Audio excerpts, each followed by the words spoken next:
Hey, have you heard about Podcast On? This is a global podcast charity event where hosts dedicate one episode to a nonprofit they care about and release it together the same week. No fundraising, no fees, just powerful storytelling for good. Podcast On 2026 runs March 14th to March 20th. Join thousands of podcasters worldwide and use your voice for impact. It's free, it's simple, and it starts at podcasthon.org. The Marketing Podcast Network is a proud partner of Podcast On. You enjoy podcasts. We know because you're listening to one. Hi, I'm Jason Falls, the executive producer of the Marketing Podcast Network. We love podcasts too, so much so that in addition to providing you with a great episode you're listening to, we also help businesses, brands, and even individuals produce their podcasts. MPN Studios offers podcast consulting and production services to help you get you or your business its very own podcast. We've helped dozens of smart people, advertising agencies, and brands develop podcasts. All you do is record your content or interview. We take that and deliver a professionally produced audio or video episode complete with show notes, transcriptions, and even promotional clips to use on social media. And our monthly subscription prices are hard to beat. If you or your company are jonesing to have your own podcast to establish thought leadership, drive business leads, or just have fun talking about your business or topic of choice, we'd love to help. Learn more at marketingpodcasts.net/studio. That's marketingpodcasts.net/studio.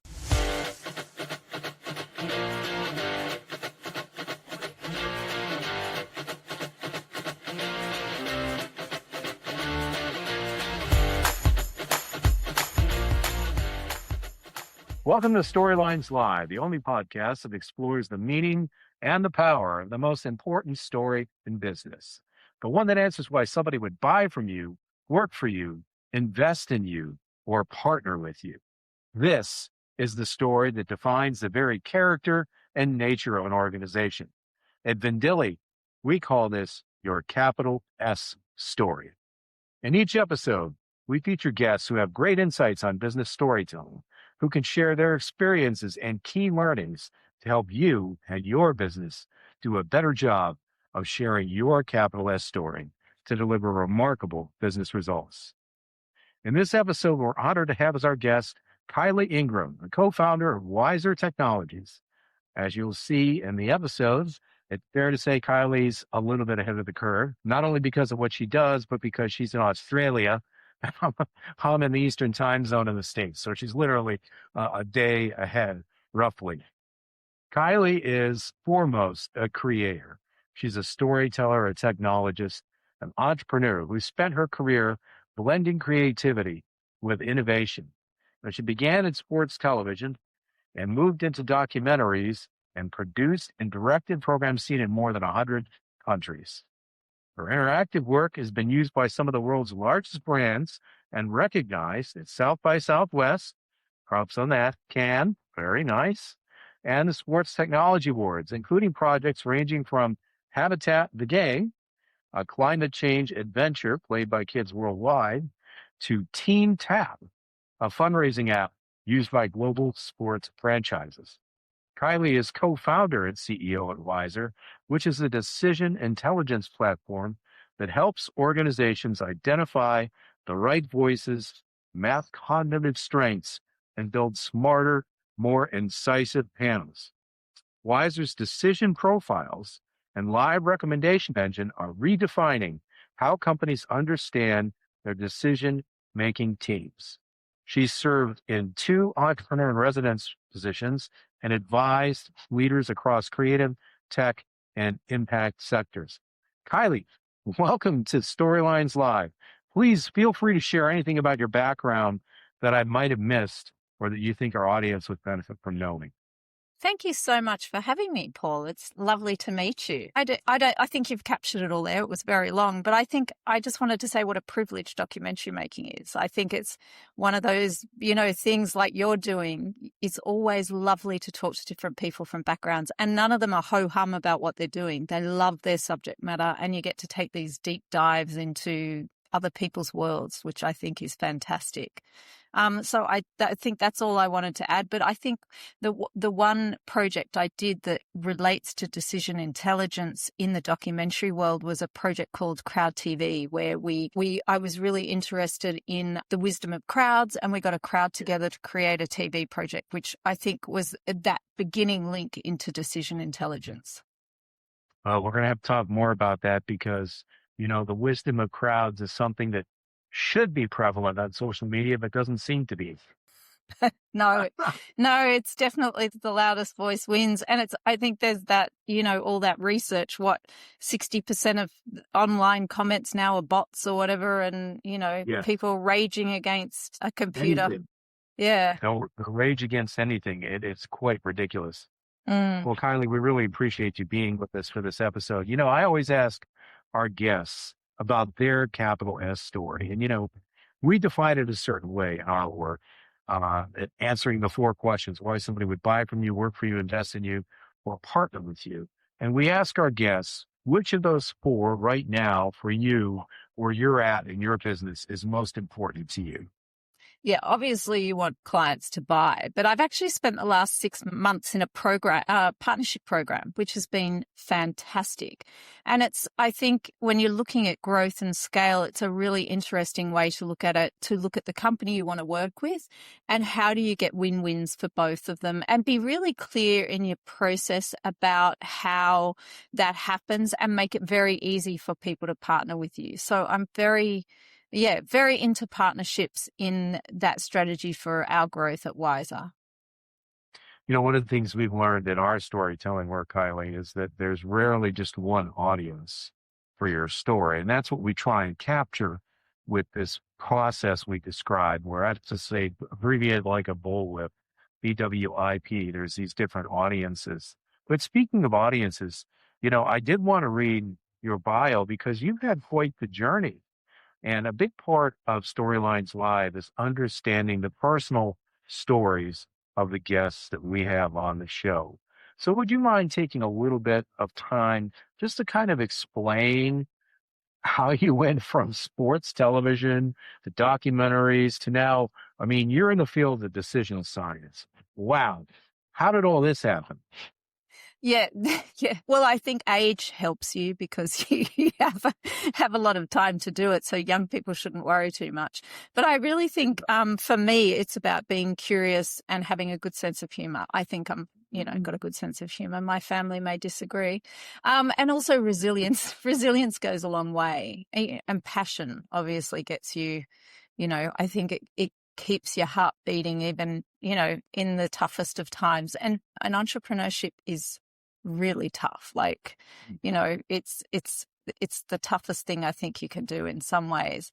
And I think from my TV background, I started with IMG, which a lot of people would know as, they started in Cleveland, huge organization, and we started the Australian branch. So I was very young then. And because it was a new company, I got to do a lot of everything. I got to production manage, I got to direct.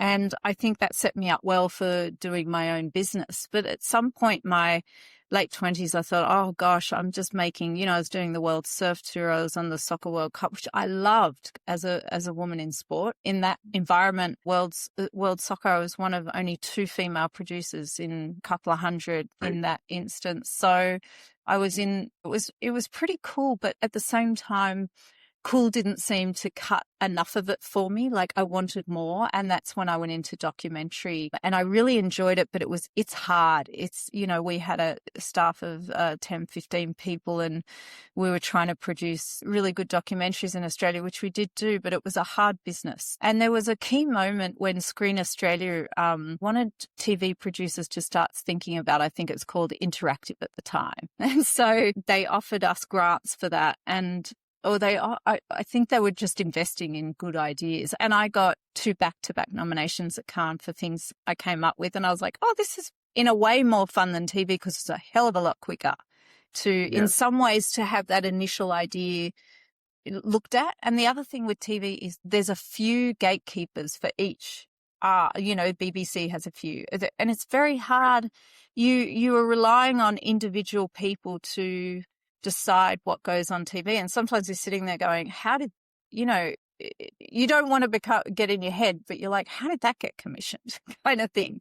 And that was where Crowd TV came from. I was like, there's got to be a better way of creating content to see. So we did that project where we got, we found an investor and we made, it was just a documentary that, it was just done in a part of Sydney and it packed the theatre, and I thought, this is cool. So then my co-founder knew that I did that, and his research was in wise crowds, and he found out that he did his research in it, and he found you get wise crowd effects with as few as 6 people. You need diversity and expertise, which we know from the big books about wisdom of crowds and all the other stuff that's written out there, and you need independence. So we started to think about tech that builds that. And by the time we're doing this, I'd created a lot of tech and made a lot of mistakes, and I've been entrepreneur in residence. And I'd also lived in Boulder, Colorado for 2 years, where I had sat in a tech accelerator, and I'd realized there was a process. It's not just about throwing darts at a wall. There's actually a process for how to make this happen. And I was like, gosh, I wish I knew this earlier. Like I could have, used the process to work it out. So, his research came into it. And then we met this amazing woman, Dr. Juliette Burke at Deloitte, and she had written a book called Which Two Heads Are Better Than One? And it was about decision frameworks and styles. And her research had never been codified. So we spoke to Juliette and started working with Juliette, and really her research has been the crux of what we've created. So that's kind of how I went from one side of things to the other. But I think it's all creation, which it possibly is the underlying theme of it all. Wow. Well, that's fascinating. And the wisdom of crowds and how decisions are made. One of the reasons we wanted to have you on the show is because you can tell the greatest story in the world, but if it doesn't move people's hearts and minds and inspire action, so what? Right? Mm-hmm. Definitely. A big part of that, I think, is tied in your research. Before we start to dig into all that, a couple of questions that I think will frame up where we go. First of all, how does your personal story help you in your work on a daily basis? What is it about Kylee, the person, the professional, that you feel is most important in your contributions to your work? Yeah, well, I think I've got a lot of stamina, which helps the organization. And I think the practice of listening when you're a documentary maker really helps, and connecting with people. I think it doesn't matter what you're doing, sales, whatever, you have to have a connection. And I'm very open to things, so I hope I'm generally not defensive when people tell me it's all crap, which is fine. You've got to, as an entrepreneur, you've got to listen to that, Oh, my uncle made that last year or whatever. And you're like, okay, great. So you've got to be open and not defensive. And even when things are wrong, it's just, you learn over the years, just don't sweat it. Just keep on your course and don't worry about it, because you can't comparing yourself to others is what makes you saddest in life. And a lot of research around that as well. Wow, the wise words for sure. And hearing your background in journalism, I have to say that one of the greatest skills for me has been to develop that skill of listening. It's amazing what people will share with you if you just shut up and listen. It is incredible. And when you're in documentary situations where you're talking about there's some pretty heavy stuff that goes on, and it can't be about you. It has to be about the other person. And I think that gets you a hell of a long way in life. Oh boy, what you just said is really important, I think, to decision science and also storytelling. And we're going to take a break in a couple of minutes. When we come back, I really want to dig into that.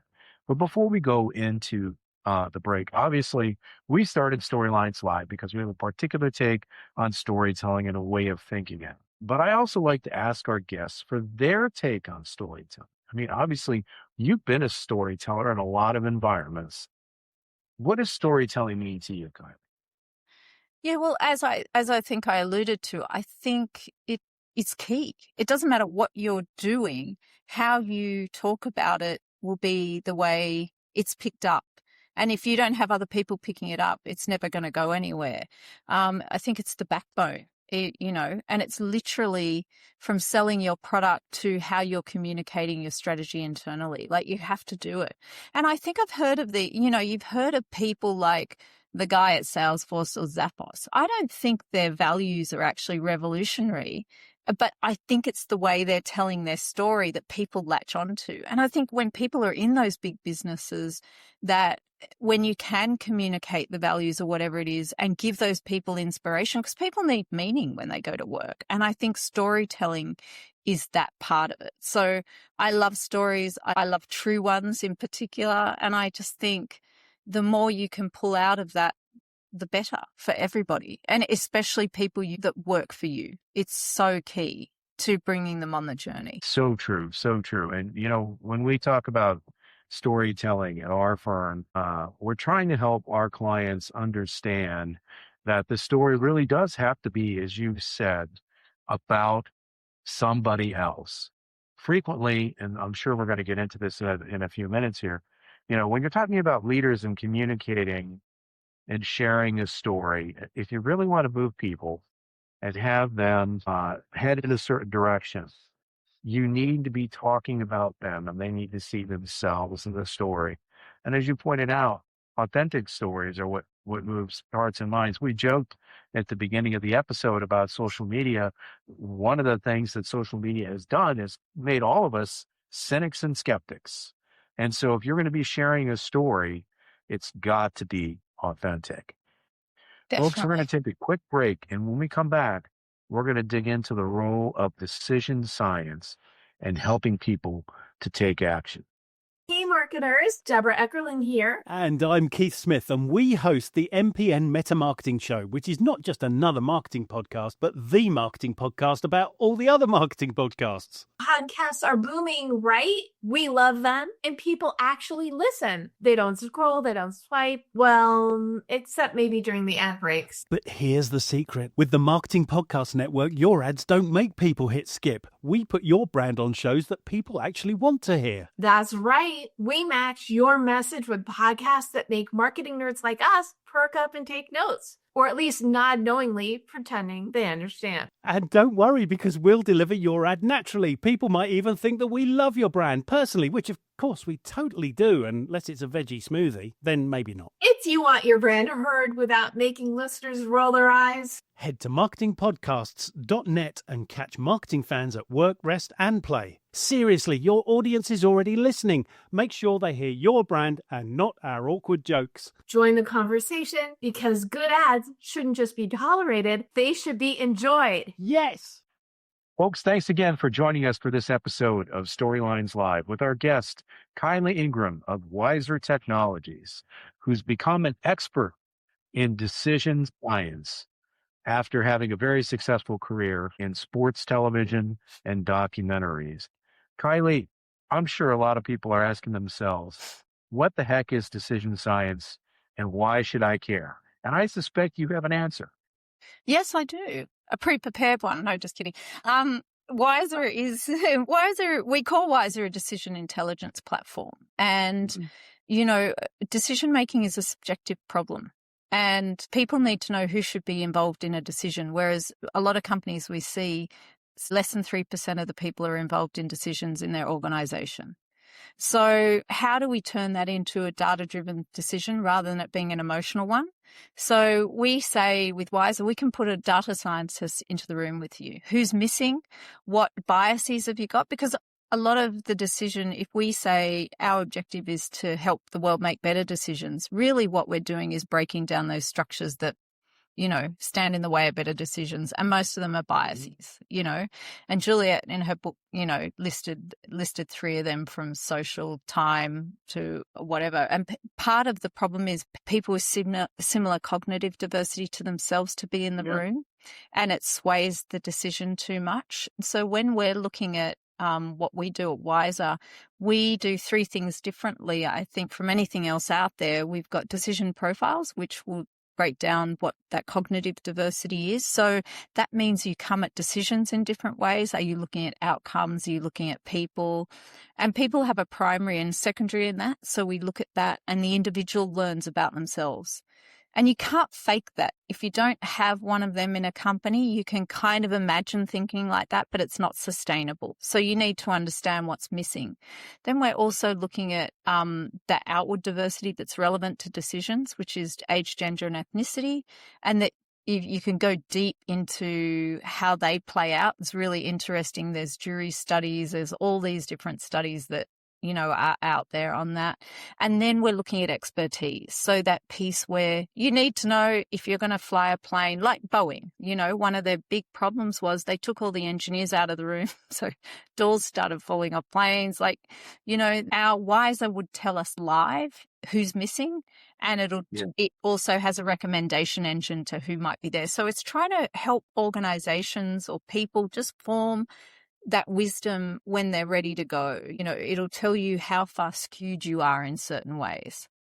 So it's just trying to correct the biases that you might have.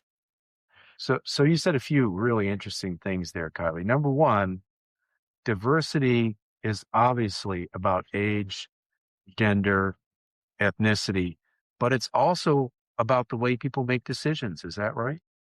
It's about their cognitive, the way they come at things. So yes, it's about whether they're worried about, some people will look at outcomes. Some people want the evidence, so the analytics. Some are explorers, so they want all the options in the room. Some people are very conscious about people, and it's not that they're people, it's that they understand the what other people bring to a decision. So you've got to have we've created 7. You need to have all 7 to have that cognitive diversity. And in Juliet's research, she found by having that and a leader that is open to that, you end up with a 30% reduction in decision error and a 20% increase in innovation. Wow. A 30% reduction in errors and a 20% increase in innovation. And so what you folks have done is create essentially 7 decision profiles. Yep. Fascinating. But they're just part of the story when you're mixing it together. Our system might say live, hey, you've only got people over 60 in this decision. Is that all right? And I think that, the thing is, when we're in rooms, we're often in think tanks with people that are, heads of HR, and they're like, oh, we get so much pushback. Whereas one of the great things about Wizer is a piece of technology, we're not in the room arguing personally. We just show them what's missing, and we see people self-correct. So they're being more mindful before they go in about that composition of the room. Mm-hmm.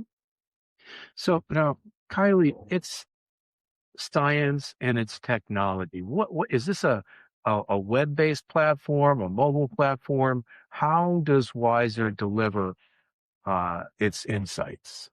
Yeah, we're a web-based platform. You can use it on a mobile, but it's not an app. And so, you can go and do your decision profile for free as an individual. And then as an organization, we see 90% of our clients starting with decision profile mapping. So they can go in and map their organization. What are their decision profiles? And we let them know across groups or teams or panels as to how they're sitting with what kind of decision they want to make. But then they can go in and say, this is the decision we want to make. And it'll show them who they've put in the room, and it'll show them who might be missing. And one of the really powerful things it does is it unearths talent, because a lot of the time what we're seeing statistically at the moment is 40 to 60% of people in that recommendation engine have not been invited into that decision room before. Wow. That's amazing. So, I mean, if you think again about, one use of effective storytelling is to move people in a particular direction. If you don't have the right people in the room, doesn't matter what story you're going to share with them, you're not going to get them there. And I would suspect that the story will be better if it's more inclusive of all of the voices that need to be in the room. Is that accurate? Yeah, so it's about you don't need more, you just need the right ones. And it doesn't slow the process down. It actually gives it more structure. And the people you'll see, you get that whole breadth of understanding of a situation. You know, Juliet tells a good story about Enron in the book. Enron looked like it had a diverse board, but when you analyze them, they were almost exclusively, I think it was 3 different types, so they're missing 4. I went back and we've just built a new tool actually that can generate a decision profile for an external person. It's, you know, and it'll tell you with what accuracy we think it's at, because a client came to us and asked about could they use it for communication, which we can come back to. But I went back through and looked at some of these boards people spoke of. And, you know, we had a disaster in Australia the other day with it was the Adelaide Writers Festival, and they threw out a writer, and I did the board and I thought our tech had broken. But 8 out of the 9 had a primary or secondary in risk. So you think that they'd be really good at risk, but they were assessing the wrong risk, and they didn't have people in the room that would go, hey, these are all the risks. And I thought, what's going on? Like, I thought I was wrong. I reassessed them. I did, because I was putting external inputs in. And yeah, no, 5 out of 9 had primary things as risk. So you'd think, oh, they'll be really good. But it went the other way. They completely misread what the risk was, and it led to them all having to leave the board. Wow. Well, that's a great example. I often ask on the flip side, is there a success story that you can share with the audience?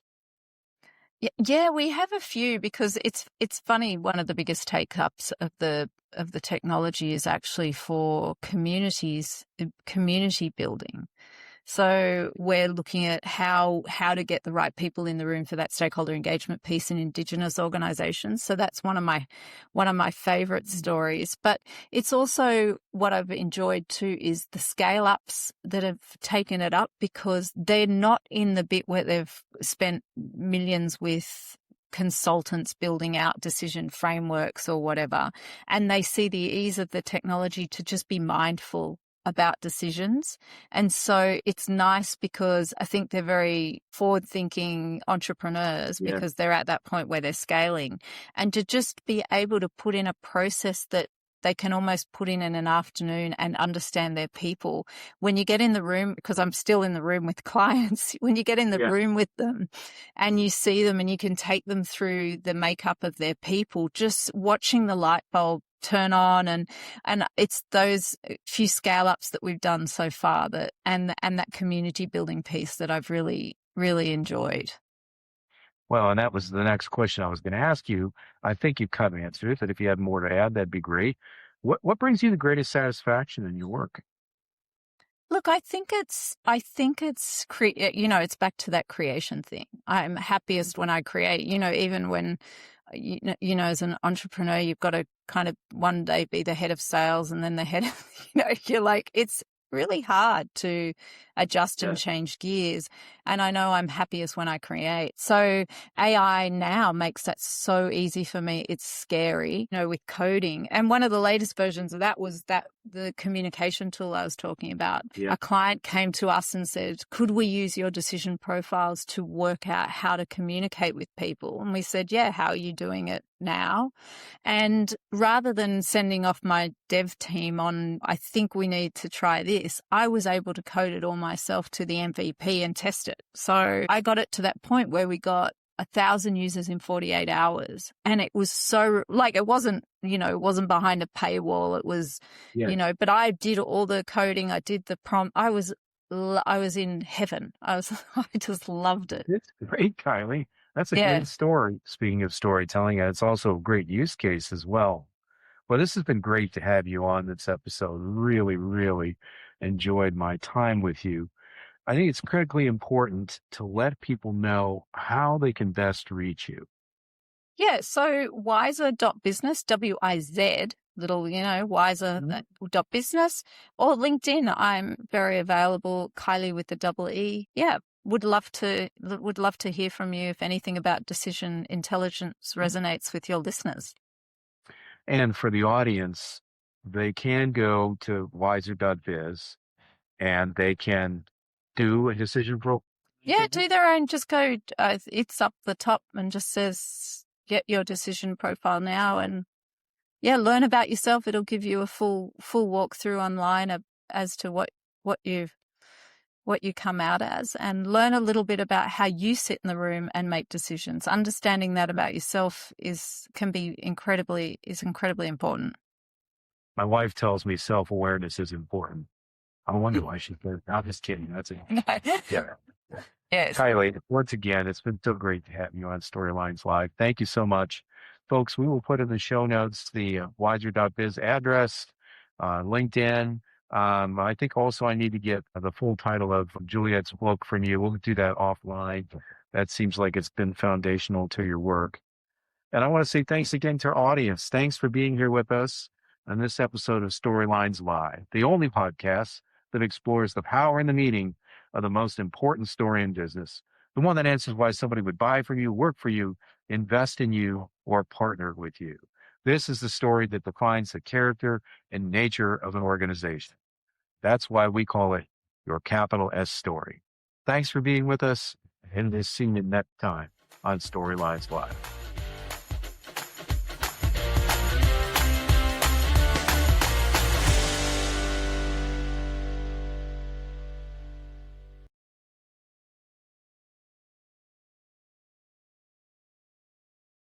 You may know you're listening to this show along the Marketing Podcast Network, but did you know there are other great shows on MPN to help your business? Heather Eck hosts an amazing show called Your Radiant Spirit. Heather, tell listeners about the show. What if the colors you're drawn to, the creative urges you ignore, and the quiet intuitive hits you brush off are actually trying to tell you something? Your Radiant Spirit is the podcast that helps you listen and live with greater clarity and purpose. And where can people subscribe? You can find and subscribe at heathereck.com/yourradiantspirit, on marketingpodcast.net, or search for it wherever you get your podcasts. You heard her. Go subscribe. This podcast is heard along the Marketing Podcast Network. For more great marketing podcasts, visit marketingpodcasts.net.